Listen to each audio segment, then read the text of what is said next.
每天一到放學時間，家裡仿佛經過龍捲風，鞋子亂丟，書包一甩就消失在地板，外套不是掛椅子，就是卡在沙發。爸媽辛苦整理好的家，只要孩子一回來，立刻恢復原狀，是不是很有感？今天蛙家特別邀請到一位專家，一起帶大家從習慣建立到空間動線，全面破解放學回家亂丟症。看下去之前，還沒訂閱的朋友，記得先訂閱並開啟小鈴鐺哦。大家好，我是主持人威士里。今天呢是一個非常特別的節目哦，我們其實今天來進行所謂的訪談。那我們今天訪談的主題呢是一個非常特別的議題，這個議題是爸媽呢，其實在面對小孩的時候，會有非常多教養的問題啊，不管他要收東西啊，或是放學回家清潔整理，那這個部分呢，其實是爸媽非常頭痛的。我們今天呢，就邀請到我們的職能治療師黃偉田天鵝老師來到我們的節目，跟觀眾朋友分享一下如何來跟小孩做一些基本的互动。我們就請天鵝老師跟我們的觀眾朋友打聲招呼。嗨，蛙家的朋友，大家好，我是 Keep Pro 的黃偉田職能治療師天鵝老師。那接下來想請田老師來幫我們分享一下，小朋友如果真的想要培養所謂的收納習慣，那通常這個部分在什麼年齡層之後可以開始來培養這個收納習慣？哦，其實2歲就可以開始，蠻早的哈，因為剛好2歲的時候會遇到孩子有一個叫做物權概念剛好發展出來。那什麼是物權概念？就是說他會知道他常用的那些東西就是他自己的。哦，他这個自己的概念很強，比如說他自己的杯子啊、自己的包包啊、自己的衣服，然後他会知道他固定放在什麼位置，所以剛好我們可以利用這個發展，然後來培養。比如說我們就可以練習說，我的東西要固定放在哪個位置，然後他就會學習說，這是我的東西，我有好好照顧它。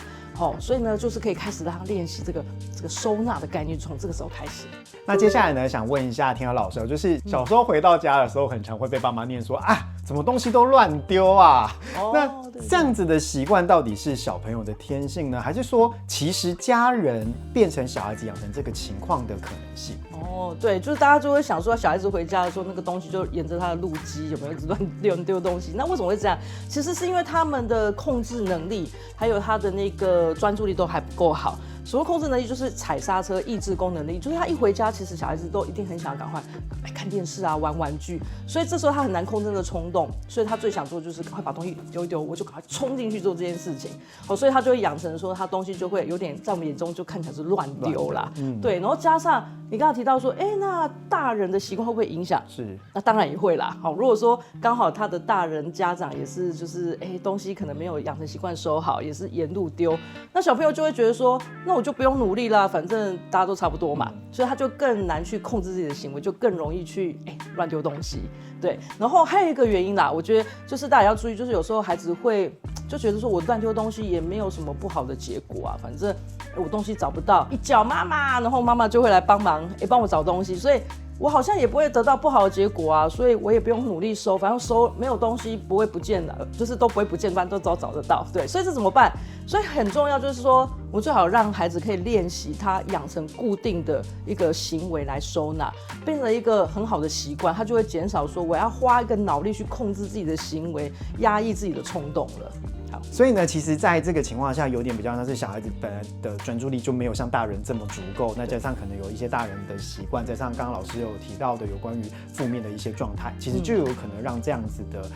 亂丟的習慣而來產生。對，那如果是這樣子的話，其實我們就應該會有一些特別的方法可以來去訓練小孩子應該要怎麼做嘛，對不對？對，因為大家就會很關注說，那怎麼辦？剛剛有說過，我們要養成孩子就是規律的一個習慣嘛，變成說他不用拿出太多大腦的控制衝動能力這樣。那其實我們可以怎麼做？就是按照孩子的年齡一樣，我們就是按照孩子的程度來分級，他就比較容易去培養到。好，比如說我們先從2到4歲這個時候開始好了。這時候小孩子有個特色就是說，他其實他的行為模式就是要很固定，他比較容易記住跟學習，然後他的記憶能力不是很長，好，所以他這時候能夠遵從2步驟指令就很厲害了。2步驟，对，不能很多，你不能回去說，哇，你要再收書包，又要把他衣服放好，又要什麼收鞋子，然後講了4、5個，对，他大概就是記不住，大概只會做最後一個，或是直接放棄了。對，所以我們要什麼原則？2到4歲的原則就是你的句子要短，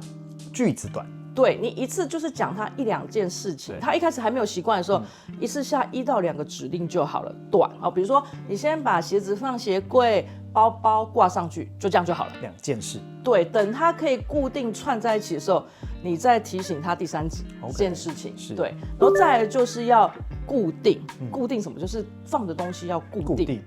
因為剛剛說了，孩子這時候是用固定的模式才比較容易記住，而且很容易養成習慣。對，所以比如說他的鞋子、鞋櫃就是固定那一個格子。然後我的包包就固定放在那一格，或者是掛在哪裡。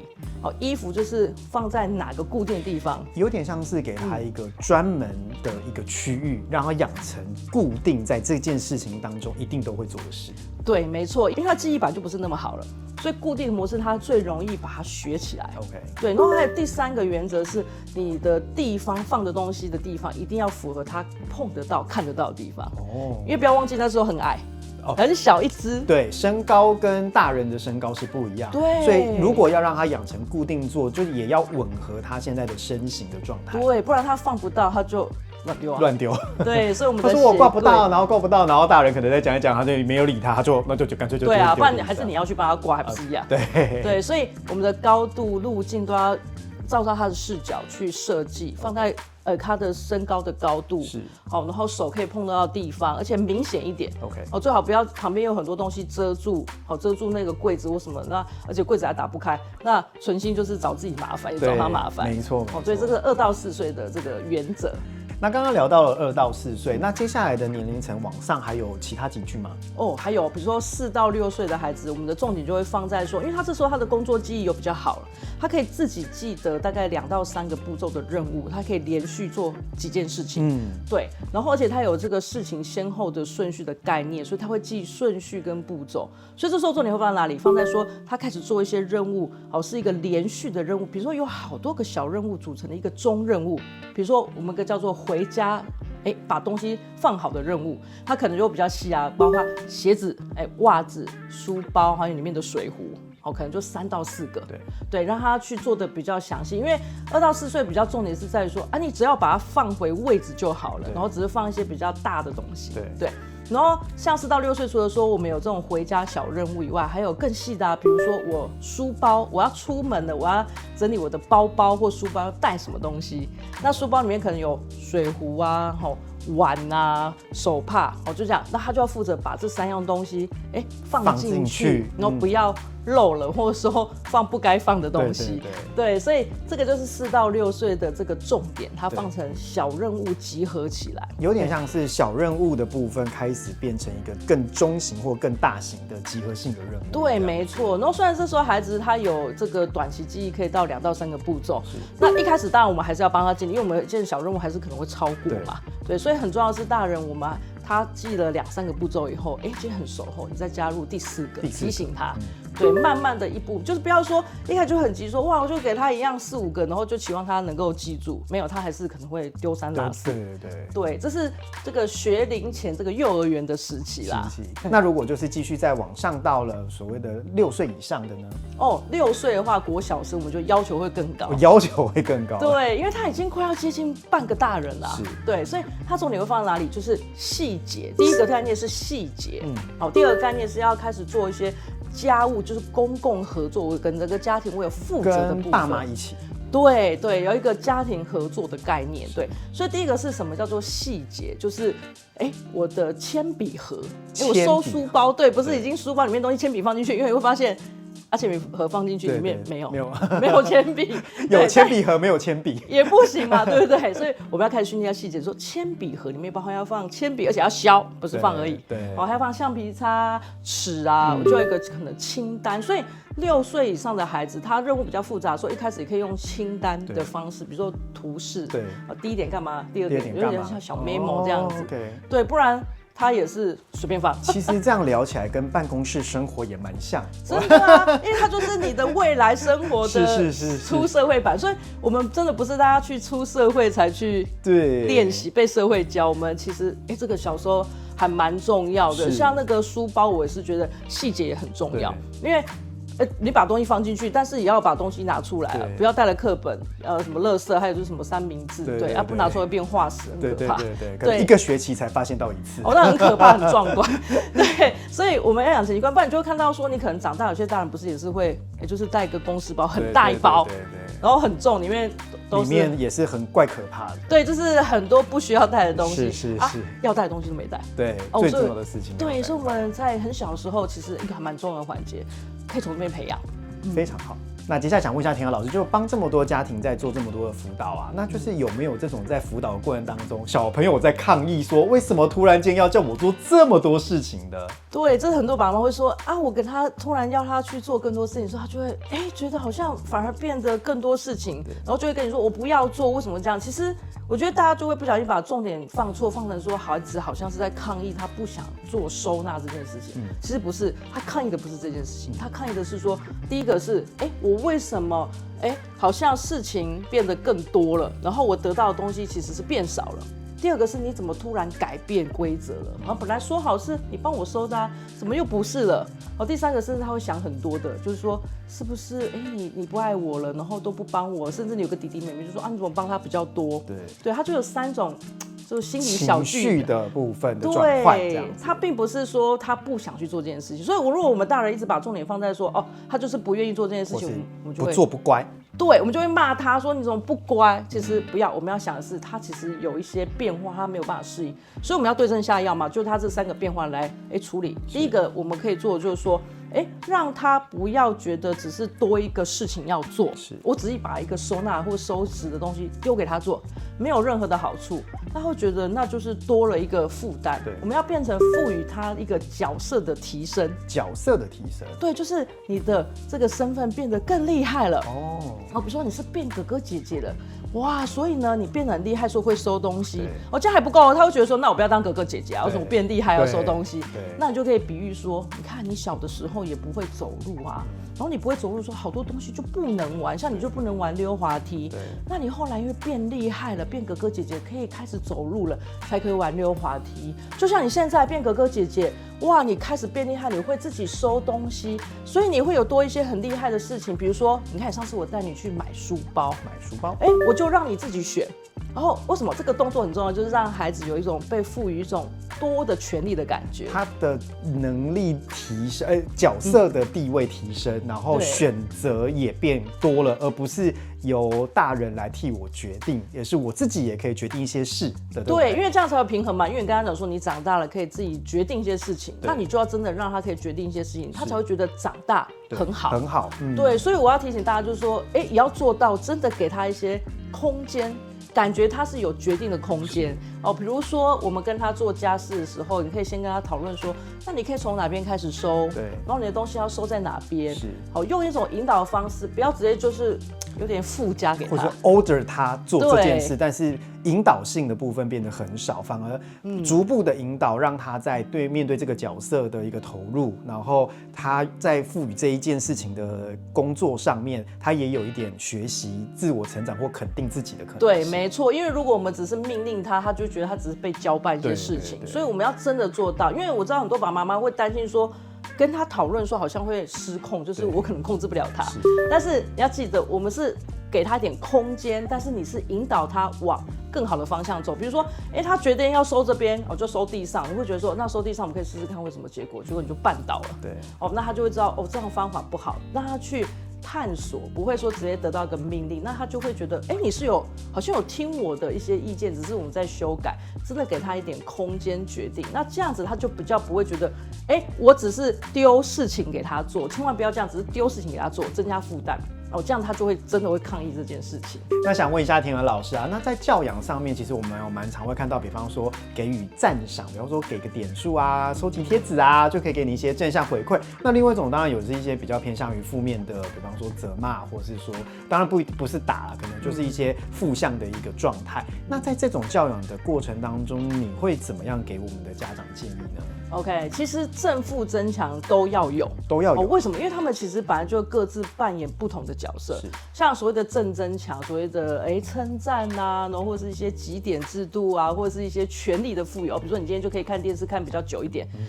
這些正增強，它其實為的是讓孩子可以做出你期待的好行為。好，什麼叫期待的好行為？那我們以收納來例子好了，就是我把鞋子放進鞋櫃裡面放得好整齊，書放進書櫃裡面放得好整齊，這是我期望它最棒的行為。是对，這是正增強裡面帶出的我期待的行為，期待的效果。對，沒錯。那負增強呢？其實負增強它其實只能做到什麼？做到孩子不要做你討厭的行為，做規範。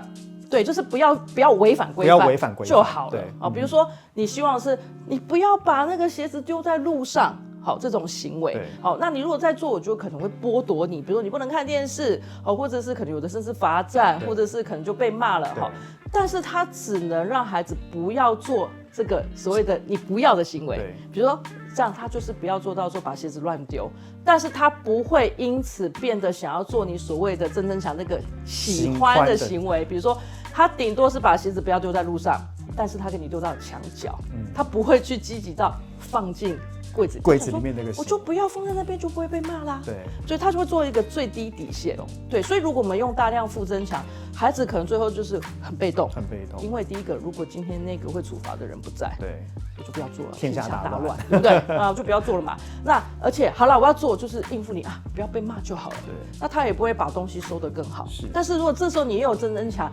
你看哦，如果你有把東西收到裡面的話，你今天太棒了。對，哇，你會被稱讚是一個很整潔、很細心的孩子，他覺得很榮耀，而且甚至可能會意外被你一個好的這個獎賞啊，比如說，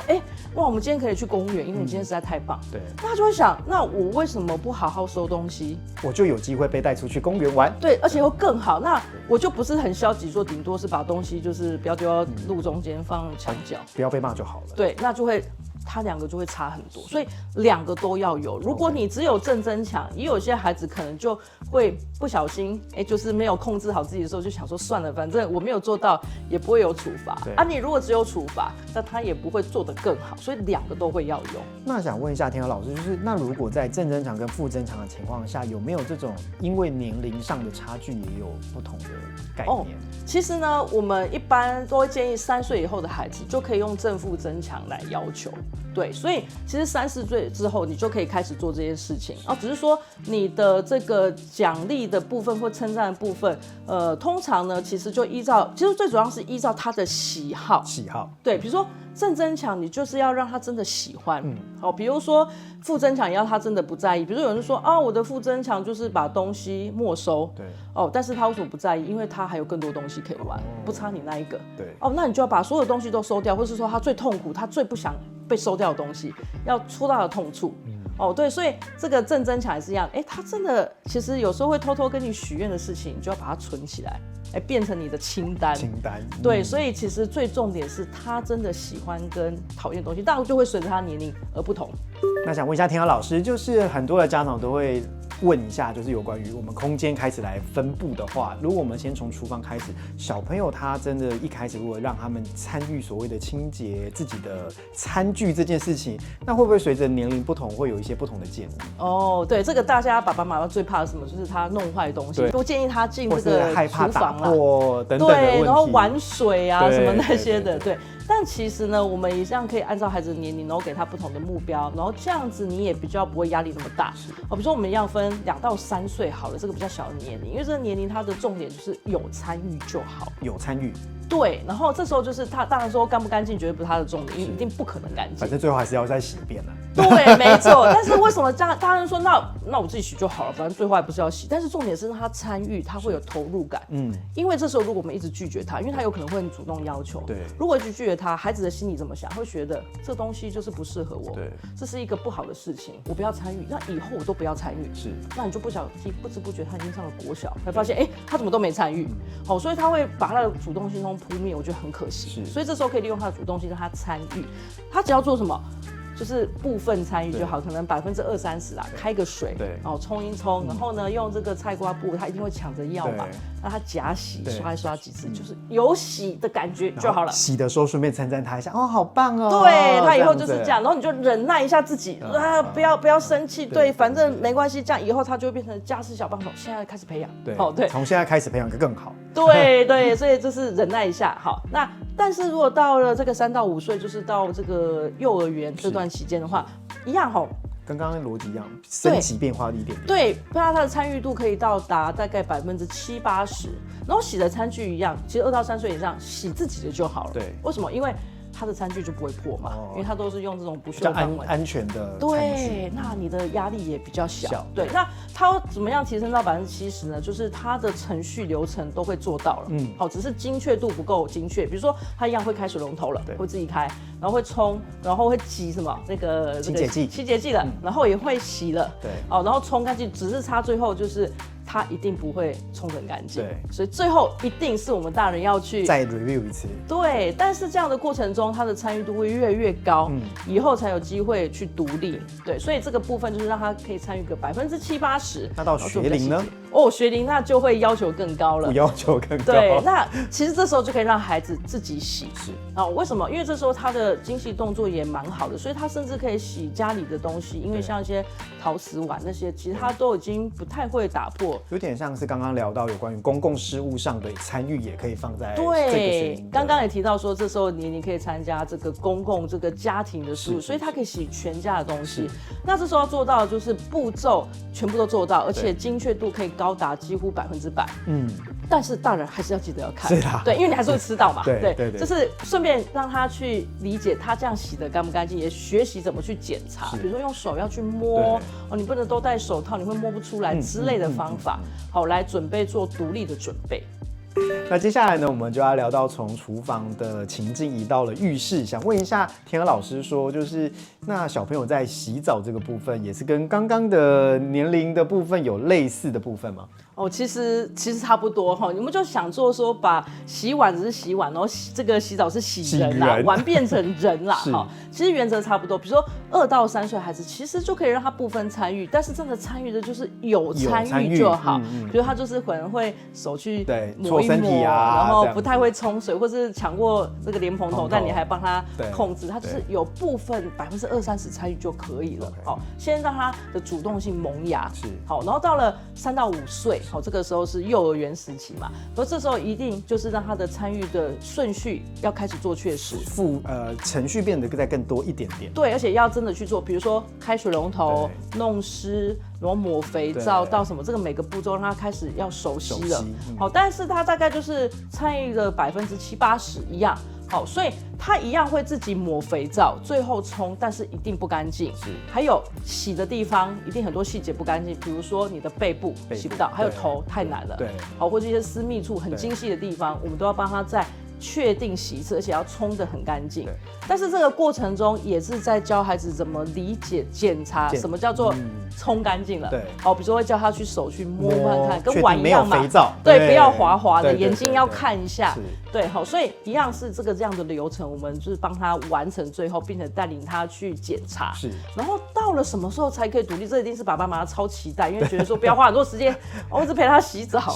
但是我們洗澡真的會獨立比較慢，對，因為它有安全性的問題。安全性問題是指什麼？對，比如說像水溫的控制。水溫控制。對，因為有時候熱水器還是有時候會依照天氣的不同，那個冷熱度會不太穩，然後就會尖叫，对，然後不然就會很危險，燙傷這樣。對，所以這樣是比較要注意的地方。所以到了大概5到7歲的時候，我們幾乎是看着他去洗。完成它，對，然後呢，有些地方比較難的地方，像頭地方，稍微可能幫他一下下，對，好，然後呢，主要就是怎麼樣，看着他洗得乾淨，還有監督他的安全，OK，好，比如說水溫可能注意一下，幫他調整一下，對，所以大概已經完成度可以高達90%了。那到完全獨立的時候是，大家就是要7到9歲，也就是說你的小孩子大概2年級、3年級以上，好，因為那個時候其實他應該頭也都會去洗，是。對，然後其實頭是很難沖乾淨，有些女生啊，那個頭髮很長，對，我女兒這時候都是要幫她多一點，因為有時候他們會怕那個水。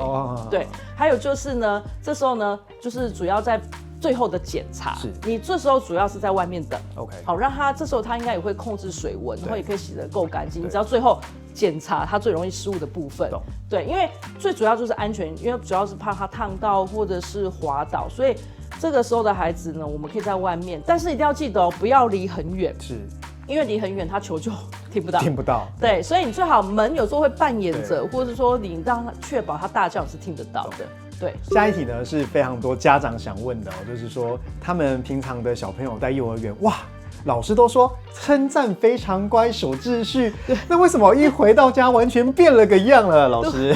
我覺得這真的是很多爸媽覺得怎麼會這樣？因為我們要想孩子為什麼在幼兒園會很聽話，主要是幼兒園的生活有4個特色，讓他可以比較容易守規矩。第一個就是他的規則是很明確的，對不對？老師都會講很清楚。好，然後第二個是他的這個作息都很規律，所以他很自然就會養成習慣。然後第3個什麼，就是同儕。好，那邊有同儕，大家都會就是同儕壓力啦，大家都這樣做，那我自然而然就是要這樣做，不然我會很奇怪。他就更能夠控制自己的行為，對。然後最後就是老師我會引導他，我慢慢引導他，就是進入這個規範裡面。應該說他這時候大腦其實一直在運作的是很強烈的，因為他在配合着那個習慣。對，因為他的前額葉本來就沒有那麼成熟，正在學，他正在學，所以他整天都在學什麼？學等待，对，學抑制自己的行為，是哦，然後學習要這個遵守規定，所以他其實大腦的前額葉是一直在運轉，对，所以回到家終於放鬆，我可以放鬆，所以他就會把情緒啪跑出來，对，或者說他就不想要再這麼的戰戰兢兢，好像遵守這麼多的規則，這跟上班族沒什麼兩樣。真的，回到家就是想要放軟擺爛，這個也是很自然的他一個狀況啦，對。接下來想請問一下田娥老師，就是其實連同我們大人都一樣，如果假設說我們有一些東西是正在完成，但是我們沒辦法馬上就被收進去，比方說像小朋友如果喜歡玩樂高積木啊，那他們可能就是玩到一半，然後發現到說，他又刚好又擋到動線，那我們到底要怎麼樣去跟孩子們溝通這個部分 ？OK， 這也是最常遇到的親子衝突，就是那個東西不趕快收，然後你希望他收，他就很生氣。其實我覺得我們應該先同理孩子，因為其實孩子不想收是非常正常，就像我們拼了1000片的拼圖，你拼到500片，然後你的另外一半叫你馬上要收，因為你擋住他或什麼，那你一定會很生氣嘛，對不對？我那麼辛苦，所以孩子也是一樣。那我們可以怎麼達成平衡呢？其實可以用一個方法，就是家裡可以設一個作品的暫存區。作品暫存區，尤其很適合這種東西做一半，沒有辦法，本來就沒有辦法很快的。比如說，你可以有個盤子，然後可能拼圖放在上面，然后就可以把它推到，比如說這個床底下或茶几底下，這種大家看不到的地方，然後他又可以拿出來繼續拼，也尊重他嘛。對。那還有另外一個方式，它很適合什麼？很適合那種就是剛拼完，然後我們就要他收，這也是很殘忍的，超級殘忍，真的。因為很多人想說，我多觀賞你一下，對，就是想說拼完了嘛，那可以收了吧？那本來拼完就是要滿足他對這個成品的這個享受跟回饋，那是很重要，對一個人的心理是很重要，就是個成就感。對，所以你拼圖拼完，不可能馬上把它弄壞嘛，所以這怎麼辦呢？也還有另外一個方式，就是說，如果這東西真的要收的，比如說你的這個暫時做好的一個樂高，它沒有辦法放很長久的，那也可以讓孩子自己決定時間，讓孩子自己決定時間。對，當然你會引導他，你總不能說我永遠不想收沒有這種選項。比如說你可以有限的選擇，比如說你是要吃飯前還是要明天還是後天，讓有一個有限的選擇，讓他去選擇說我可以享受多久，然後再把它收掉。這也是可以讓孩子學習的部分。然後還有第3種方法，它最適合用在什麼場景？就是真的一定要收，必須得收。對，比如說你今天是去親子館或是像我們的教室也是會下課讓孩子玩一下玩具啊，你真的要回家就是不在自己的領域裡面，但是他剛好也有興趣的時候，這個情況下的方法就是用拍照這個方法。拍照，对，你可以跟孩子溝通說，那我們把它拍下来，變成永久的一個作品，甚至可以印出來，或是我可以傳給你媽媽看。对，其實這個方法真的很有效，幾乎孩子都會去接受，因為他也知道要收。對。他只是不想要那麼殘忍，對，所以這個方法也可以推薦給大家。接下來想問一下田娥老師，就是我們在 tray 上呢有發現一個，就是最近只要在椅子上的下方綁一條彈力繩，然後這個時候好像會讓小朋友稍微有集中注意，就是同事的老婆很想要問的一個問題，想請教一下田娥老師，這樣子的方法真的有辦法幫助小朋友集中注意力嗎？OK， 其實這個東西就要看孩子的需求。好，因為其實這個原理是什麼？為什麼他去腳去踹那個繩子就會好像靜下來？主要是如果這個孩子他有感覺統合裡面尋求本體覺這種需求問題，尋求本體覺，對，而讓他靜不下來的話才會有效。什麼叫做尋求本體覺而靜不下來？這樣的孩子會有什麼現象？我可以觀察到呢？比如說這些孩子可能他平常在坐着寫功課或看書的時候，他腳你注意看，他腳可能就会一直踹前面的人的椅子，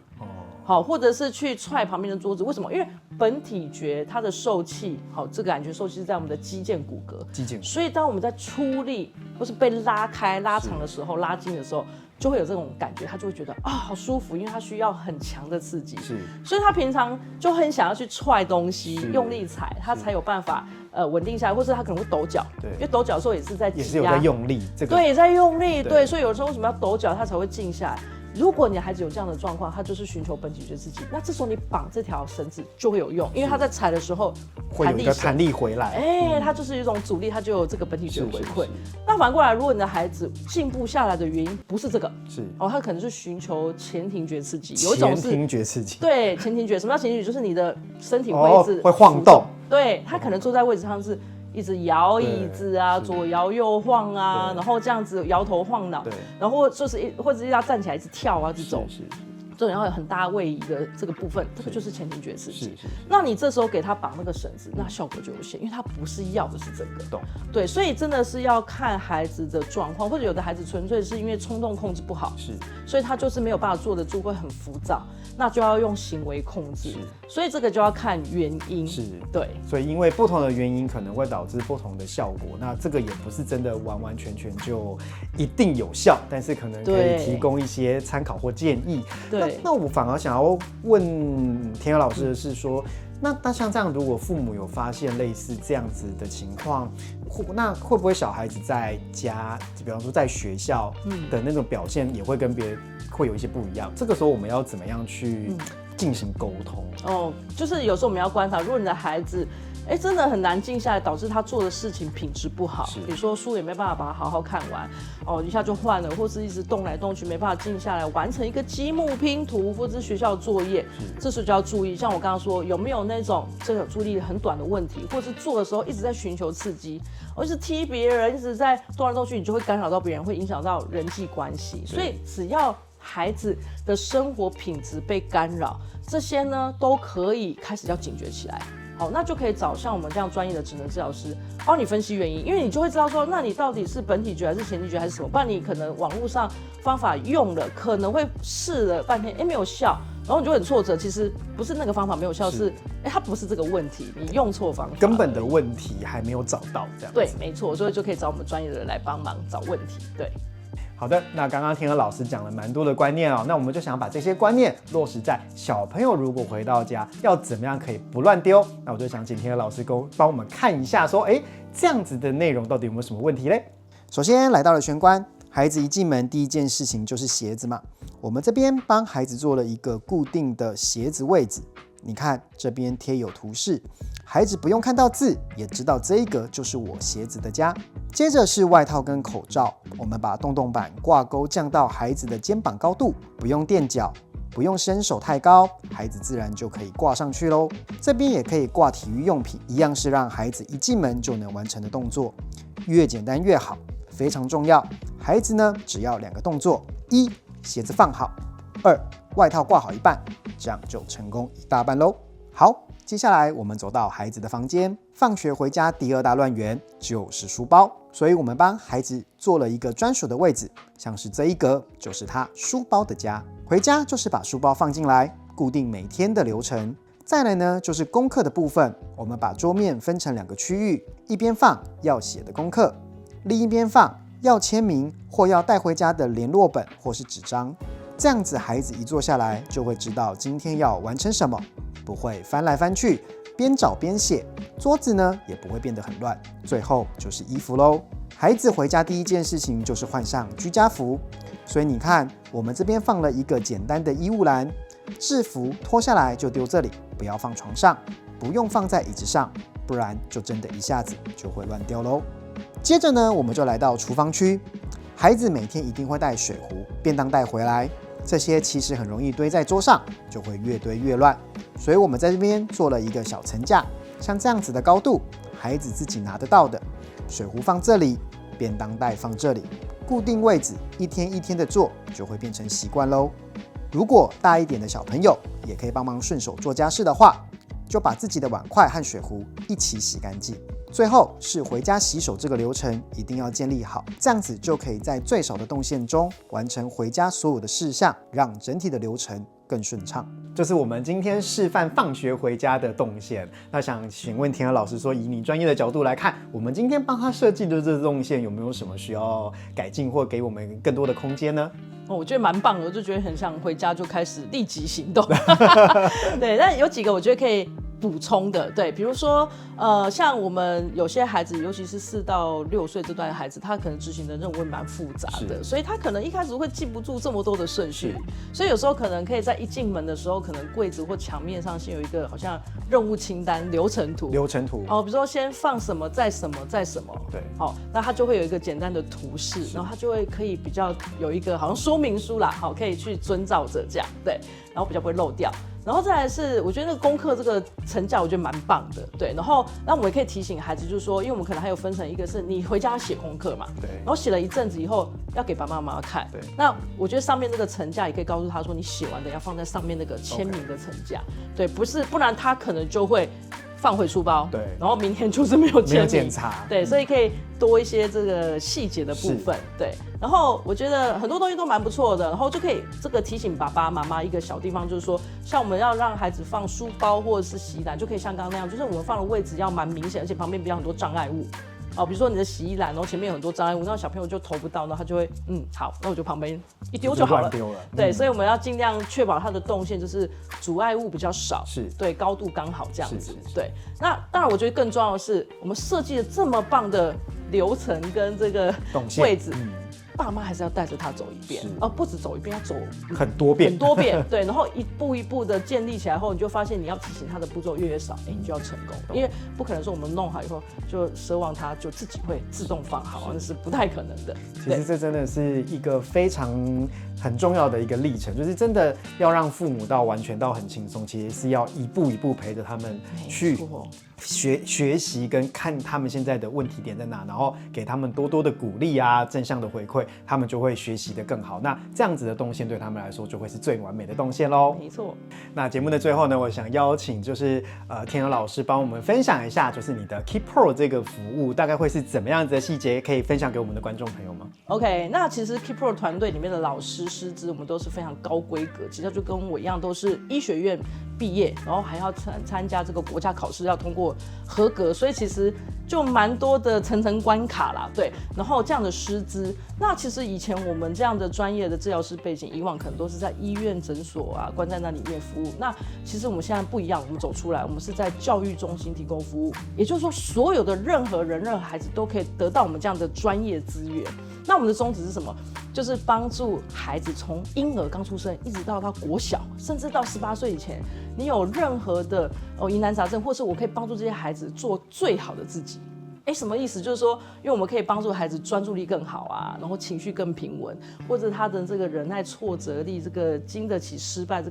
個挫折的能力更好。因為這個也是現在孩子很重要的一個能力，就是不要太玻璃心嘛。好，所以我們專業的老師呢，就是會用一些專業的方式，像我們有實體的課程，好，就是我們有一些中心教室，好，還有一些線上課程。像我们的實體中心教室呢，現在在台北啊，還有新竹，還有台中，總共有5間中心。好，那小朋友來我們的中心呢，就可以透過看起来很像是遊戲很好玩，但是都很專業的一些方法跟遊戲，然後讓孩子可以在這樣的師資下，專注力更好，情緒更平穩。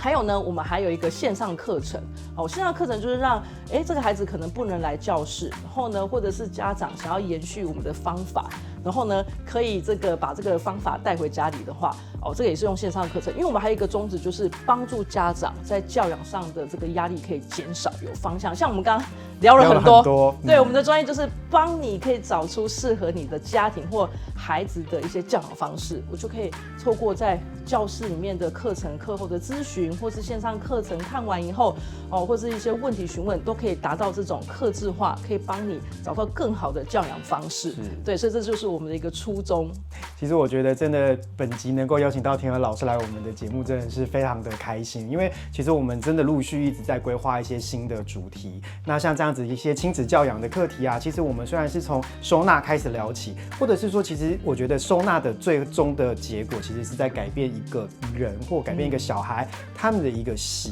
性或習慣。那當這些習慣都培養好之後，收納的空間或者是收納的物品，它自然而然就會有一套的系統而完成。提醒大家，如果說要養成這個習慣，也可以，如果家裡面有困擾，也可以找就是我們的鐵兒老師哦。那節目的最後呢，如果你喜歡這集的內容，千萬要記得訂閱、按讚並開啟小鈴鐺。那我們就下次見，拜拜。拜拜。如果你喜歡今天的分享，歡迎點擊下方超級感謝，用行動支持我們做更多實用的影片，也能追蹤 IG 獲得更多靈感哦。最後記得鎖定蛙家每週3更新，我們下週見，拜拜。